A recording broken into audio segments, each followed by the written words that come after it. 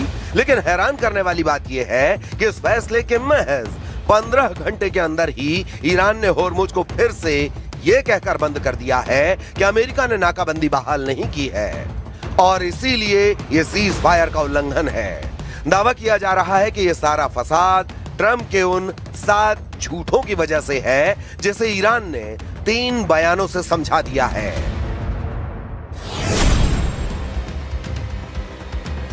ईरानी संसद के अध्यक्ष मोहम्मद बाघेर गालिबाफ ने इन 7 दावों को नकारते हुए 3 बड़ी बातें साफ की हैं। मैदान तय करेगा, सोशल मीडिया नहीं। हॉर्मुज खुला रहेगा या बंद, ये सोशल मीडिया की पोस्ट से नहीं बल्कि मैदान की हकीकत और सैन्य कार्रवाई से तय होगा। इस बयान के बाद हॉर्मुज बंद कर दिया गया। ईरानी अनुमति अनिवार्य। हॉर्मुज से गुजरने वाले हर जहाज को ईरान के डेजिग्नेटेड रूट और IRGC की अनुमति का पालन करना होगा, तभी जहाज गुजर सकते हैं। नाकेबंदी का जवाब। यदि अमेरिका ने ईरान के बंदरगाहों की घेराबंदी जारी रखी तो हॉर्मुज को स्थायी रूप से बंद कर दिया जाएगा और अब हॉर्मुज ईरान की तरफ से बंद किया जा चुका है।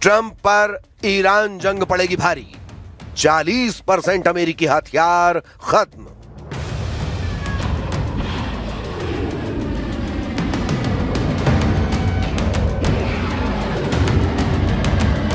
बाईस अप्रैल की सीजफायर डेडलाइन से पहले अमेरिका के लिए ये एक बड़ी चुनौती है। हथियारों की कमी ट्रंप प्रशासन को ईरान के साथ जल्द समझौता करने या फिर किसी और देश जैसे रूस या चीन से सप्लाई चेन में मदद लेने के लिए मजबूर कर सकती है। ईरान युद्ध के 39वें दिन अमेरिका के हथियारों के भंडार को लेकर जो आंकड़े सामने आए हैं वे काफी चिंताजनक हैं।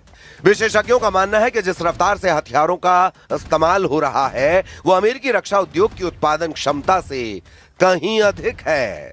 ताजा आंकड़ों और रिपोर्ट्स के मुताबिक जो आंकड़े आए हैं वो हैरान करने वाले हैं।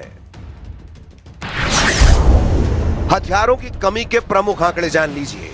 थार्ड और पैट्रियट इंटरसेप्टर।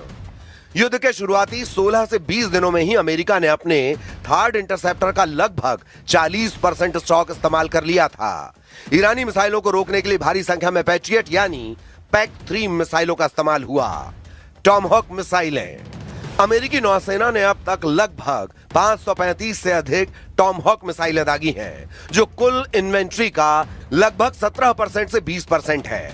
एक मिसाइल की कीमत लगभग $3.5 मिलियन यानी 29 करोड़ है। ATACMS और सटीक गाइडेड हथियार। रिपोर्टों के अनुसार अमेरिका ने अपने ATACMS और प्रिसिजन स्ट्राइक मिसाइलों का लगभग 46% हिस्सा खर्च कर दिया है। युद्ध के कारण अब तक ईरान को हुए आर्थिक नुकसान के साथ साथ अमेरिका और इजराइल का सैन्य खर्च भी अरबों डॉलर में पहुंच गया है। केवल मिसाइल डिफेंस पर ही अमेरिका ने अब तक $10 बिलियन यानी 840 अरब या कहें 84,000 करोड़ रुपए खर्च कर चुका है। डिफेंस एक्सपर्ट जैसे CSIS का कहना है कि समस्या ये नहीं है कि हथियार कल खत्म हो जाएंगे, बल्कि यह है कि यदि चीन के साथ कोई नया मोर्चा खुलता है तो अमेरिका के पास पर्याप्त स्टॉक नहीं बचेगा। खबर है कि पेंटागन ने हथियार निर्माताओं को उत्पादन चौगुना करने का निर्देश दिया है, लेकिन विशेषज्ञों का मानना है कि इन्वेंट्री को प्री वॉर लेवल पर लाने में 12 से 18 महीने का समय लगेगा। सीज फायर तोड़वाएगा यूरेनियम। ट्रंप का ईरानी दांव फेल। इधर ट्रंप ने दावा किया कि ईरान के साथ युद्ध खत्म करने को लेकर समझौता बहुत करीब है। उनके साथ पाकिस्तान में बातचीत जल्द ही फिर शुरू हो सकती है। हालांकि अमेरिकी अधिकारियों के मुताबिक मिडिल ईस्ट में तैनात सैनिक फिर से हथियारों से लैस हो रहे हैं और अगर ईरान के साथ बातचीत फेल होती है तो वे दोबारा लड़ाई के लिए तैयार हैं।